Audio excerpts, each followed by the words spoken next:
अस्सलाम वालेकुम, good morning. कैसे हैं आप सब? आई होप आप सब ठीक ठाक होंगे।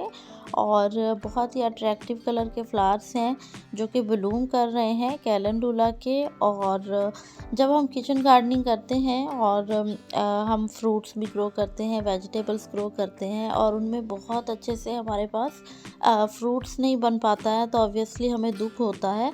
और आज हम इन फ्लावर्स के बारे में भी इम्पोर्टेंस, एक्चुअली आप कह सकते हैं कि इम्पोर्टेंस के बारे में बात मैं करूँगी। और जब आप वीडियो को पूरा देखेंगे फिर आप समझ जाएंगे कि हमें फ्लावर्स जो हैं वो क्यों ऐड करने चाहिए अपने गार्डन में। वो इसलिए ऐड करने चाहिए कि ये आप देखें मेरे प्लांट के ऊपर जो है वो काफ़ी बर्ड्स सूख रही हैं, फ्रूट में कन्वर्ट नहीं हो रही।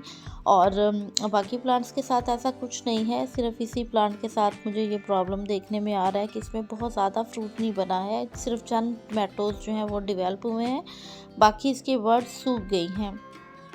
तो हमें इसी चीज़ को देखना है कि क्या रीज़न्स हैं जिसकी वजह से हमारा प्लांट तो अच्छे से ग्रो होता है लेकिन उसके बाद उसकी जो सारी कलियां हैं वो फ्रूट में नहीं तब्दील होती, उनमें फ्रूट डेवलप नहीं होता है, तो वो किस वजह से है। तो सबसे पहली चीज़ तो जैसे कि मैंने स्टार्ट में फ्लावर्स की बात की थी, तो ये वाला प्लांट भी मेरा बहुत हेल्दी ग्रो हो रहा है। आप देख सकते हो कितना माशाल्लाह से हेल्दी है, लश ग्रीन है, कुछ भी बज़ाहिर इसमें इशू नहीं दिख रहा है कि ये इस पे ज़्यादा फ्रूटिंग नहीं होगी। बट जैसे मैंने स्टार्ट में उसकी फ्लावर की बात की है, तो आप सब जानते हैं कि फ्लावर्स के कलर्स बहुत अट्रैक्टिव होते हैं। तो अगर आपने अट्रैक्टिव कलर्स के फ्लावर्स अपने गार्डन में ऐड किए हुए हैं तो उससे जो है वो काफ़ी ज़्यादा पॉलिनेटर्स अट्रैक्ट होते हैं, जो हमारे गार्डनर दोस्त इंसेक्ट होते हैं वो। अब यहाँ ये है कि मेरा वो जो प्लांट है जो मैंने स्टार्ट में आपको दिखाया कि उसकी बर्ड सूख रही है, तो उसमें भी एक ये भी इशू हो सकता है कि उसमें लैक ऑफ पॉलिनेशन हुआ हो जिसकी वजह से उसकी जो फ्लावर्स हैं वो सूख गए हैं। बट उसमें हम ये नहीं कह सकते कि सिर्फ लैक ऑफ पॉलिनेशन की वजह से ही ये सब हुआ हो, बहुत सारी रीज़न्स हैं। तो जिसमें नंबर 1 पे हम लैक ऑफ पॉलिनेशन को कह सकते हैं कि पॉलिनेशन नहीं हुआ।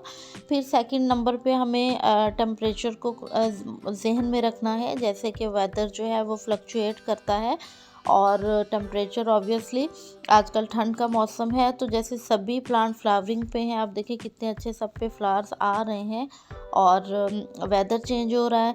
तो वेदर जो है उसका कांस्टेंट रहना थोड़ा टमाटो प्लांट के लिए बहुत ज़रूरी है। अगर आपके टेम्परेचर जो है वो 20 से 30 के दरमियान है फिर तो आपका प्लांट बहुत अच्छे से फ्रूटिंग करेगा।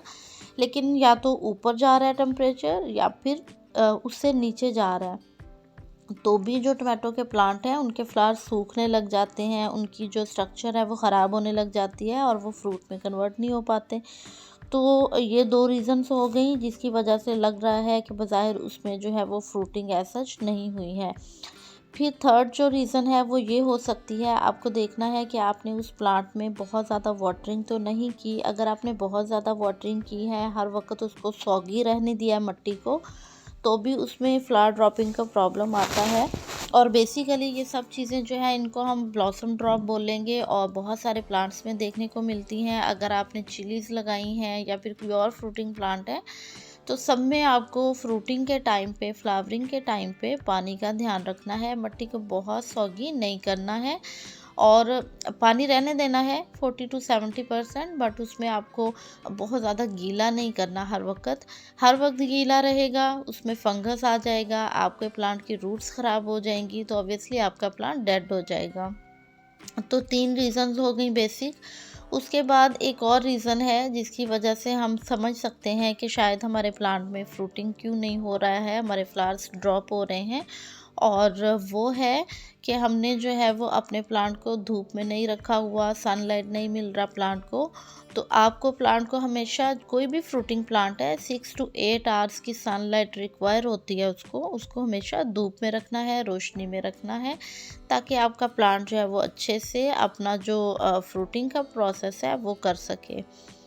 तो फिर हम लास्ट अगर पॉइंट की बात करें तो न्यूट्रिएंट्स आ जाते हैं जो कि बहुत ज़रूरी हैं। हम इंसानों के लिए भी बहुत ज़रूरी है।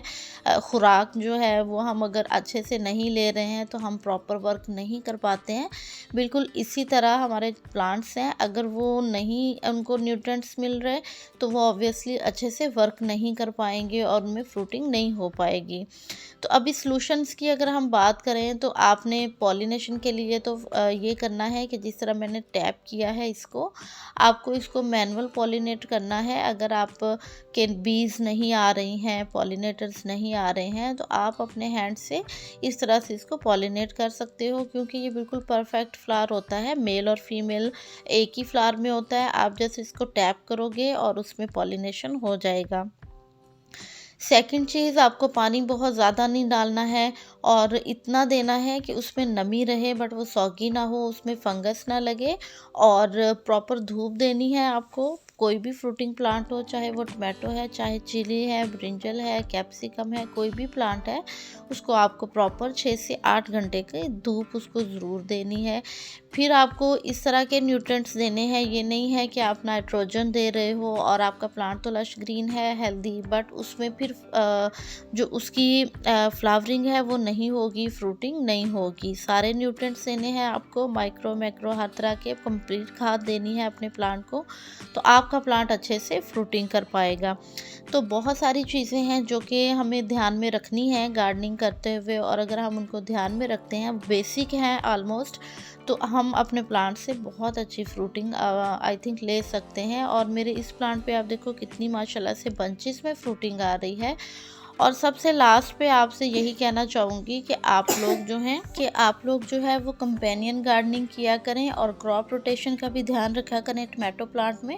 क्रॉप रोटेशन मीन कि आपको एक ही पॉट में बार बार टमाटो प्लांट नहीं ग्रो करना है, एक ही सॉइल में आप उसकी जगह चेंज करके, मट्टी चेंज करके उसको ग्रो करें तो आपको अच्छी फ्रूटिंग मिलेगी।